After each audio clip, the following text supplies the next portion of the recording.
Audio Jungle. Lucknow. Sonu Kumar Dhanuk Uttar Pradesh sewer कर्मचारी परिषद नवनिर्वाचित अध्यक्ष एवं नव पदाधिकारियों का जोन 3 शंकर नगर पानी की टंकी निराला नगर पर भव्य स्वागत समारोह का आयोजन किया गया। सोनू कुमार ने कहा, मेरी जीत केवल मेरी नहीं है, मेरे समस्त एक कर्मचारी की जीत है। उन्होंने कहा, मैं आपकी सभी समस्याओं का निवारण एवं आपके ऊपर हो रहे निजीकरण एवं शोषण को बर्दाश्त नहीं किया जाएगा। हमारा एक कर्मचारी शहर को स्वच्छ बनाने में लगा रहता है, फिर भी उनको सही समय पर मेडिकल सुविधा एवं अन्य सुविधाएं भी समय पर प्राप्त नहीं होती हैं। इन सभी समस्याओं का निवारण के लिए मैं जल्द उत्तर प्रदेश मुख्यमंत्री जी से भी वार्ता करूंगा और आपकी समस्याओं का निवारण कराऊंगा। उन्होंने समस्त जोन 3 के पदाधिकारी को कर्मचारियों को धन्यवाद दिया। वहां पर उपस्थित लोगों में उत्तर प्रदेश सीवर कर्मचारी परिषद के संरक्षक व सलाहकार शीतला प्रसाद वाल्मीकि जी, अध्यक्ष सोनू कुमार धानुक, महामंत्री शिव शंकर भारती, उपाध्यक्ष दयाशंकर, मोनू धानुक, जयराज धानुक, शानू धानुक, विशाल भारती, पिंकी धानुक, अनुजराज धानुक, दुर्गेश धानुक, पंकज चौधरी, हरेश गुप्ता, रिप्पी कुमार, अरविंद कुमार वाल्मीकि, अजय कुमार वाल्मीकि व तमाम कर्मठ कर्मचारीगण उपस्थित रहे। तरीके की बैठक हुई है, क्या उद्देश्य है उसका बताइए। आज इस बैठक का सारा रूपरेखा जो बनाने वाले हैं यहाँ के हमारे अध्यक्ष अरविंद जी और हमारे महामंत्री अजय जी, रिप्पी भाई, हमारे हरेश भाई, बाकी सभी लोगों के आज इन लोगों ने हम लोगों के स्वागत सम्मान समारोह में एक बैठक बैठा ली, जिसमें हम लोगों का सम्मान स्वागत भी किया और साथ ही अपनी समस्याओं से अवगत भी कराया। समस्याएं इतनी विकट हैं कि उसके लिए वाकई में अगर हम लोगों ने आवाज़ नहीं उठाई तो शायद हम लोग कहीं भी अपनी बात को नहीं रख पाएंगे। जैसे कि अभी हमारे बीच में एक मुद्दा आया मेडिकल इश्यू को लेके। सबसे बड़ी चिंता का विषय है कि मेडिकल के नाम पर अगर कोई कर्मचारी गिरता है, चोट लगता है, सर फट जाए, पैर में चोट आ जाए, उसके मेडिकल के लिए इतनी दूर हॉस्पिटल बना रखा हुआ है कि वहां तक ट्रीटमेंट हो नहीं पाता और फिर कंपनी के लोग आकर चंद रुपए दे के कहते हैं कि पूरा महीना इलाज इसी में करा लेना, जो कि ये भी गलत है। आप कंपनी के उसमें लिखा हुआ है कि आप हमारे मेडिकल का पूरी सुविधा देंगे, अगर कोई दिक्कत हो जाती है तो हमारे इलाज का पूरा संसाधन रहेगा, मगर चूंकि कंपनी हम लोगों से खाली काम लेना जानती है और अपने कामों पे खरी नहीं उतरती है।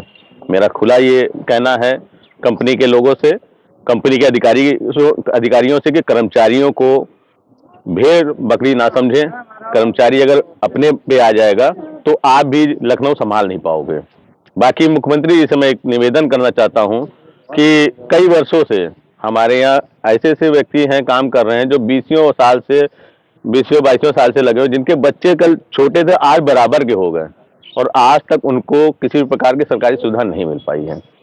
तो जब हमारा मुख्यमंत्री जी का ही कहना है कि बेटी बढ़ाओ, बेटी पढ़ाओ, बेटी बचाओ, तो जब पैसा ही नहीं होगा तो ना बेटी बढ़ा पाएंगे, ना पढ़ा पाएंगे, ना ही तो कुछ उसके लिए कर पाएंगे। अगर ये 7,000, 8,000, 10,000 की नौकरी में हम बताइए बच्चों को पाल लें, पढ़ा लें, राशन भरवा लें कि मेडिकल हम करवा लें, तो मुख्यमंत्री जी को हमारे निवेदन पे गौर करना चाहिए। और साथ ही ये बात भी कहूँगा कि कई वर्षों से लगे हुए हैं, इनको उनकी सेवा का पूरा फल मिलना चाहिए और इनको सीधी भर्ती के नाम पे नियुक्त करना चाहिए। जी सर, बताइए क्या कहना चाहेंगे जो शोषण हो रहा है उसको लेकर। जी हाँ, जब से ये निजी कंपनी आई है उससे हमारे समाज पे काफी शोषण हो रहा है। आज अभी आपने देखा कि एक मेडिकल हमारा जो सीवर का कर्मचारी है वो सीवर में काम करता है, भारी भरकम रहता है सब मामला। जब उसके चोट लग जाती है मात्र 150 रुपए एक कंपनी का आदमी आता है, दे के जाता है और कहता है इसमें पूरा इलाज करा लेना। क्या 150 में इलाज होता है? 150 रुपए दे के जाता है पूरा इलाज करा लेना। ये कंपनी को देखना चाहिए कि हमारे भाई किस तकलीफ में है और मेडिकल पॉइंट आपने बना रखा है इतनी दूर, वो यहां से कैसे जाएगा?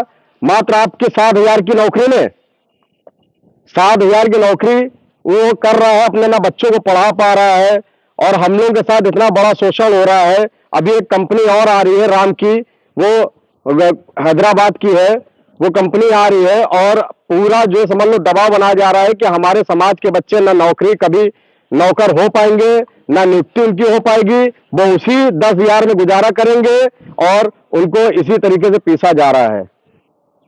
मैं चाहूंगा शासन से, प्रशासन से कि हमारी ओर नजर डालिए, क्योंकि हमारे भी बच्चे हैं, हमारा भी परिवार है।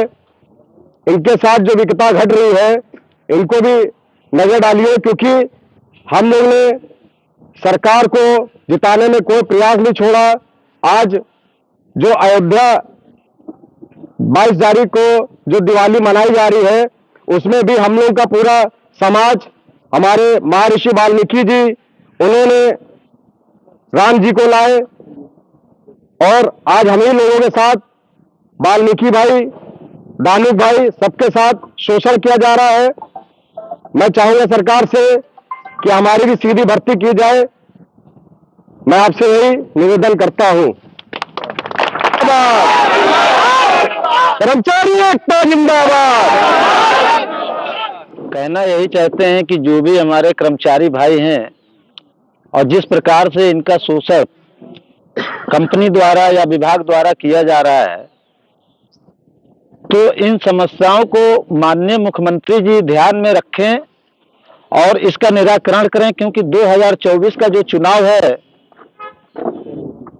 वह चुनाव माननीय मुख्यमंत्री जी के दिमाग में, पूरे सरकार के दिमाग में एक ही चीज है कि हम राम जी को लाए हैं और उसकी वजह से हम जीत जाएंगे। तो राम जी कभी ये नहीं चाहेंगे कि किसी गरीब का शोषण हो।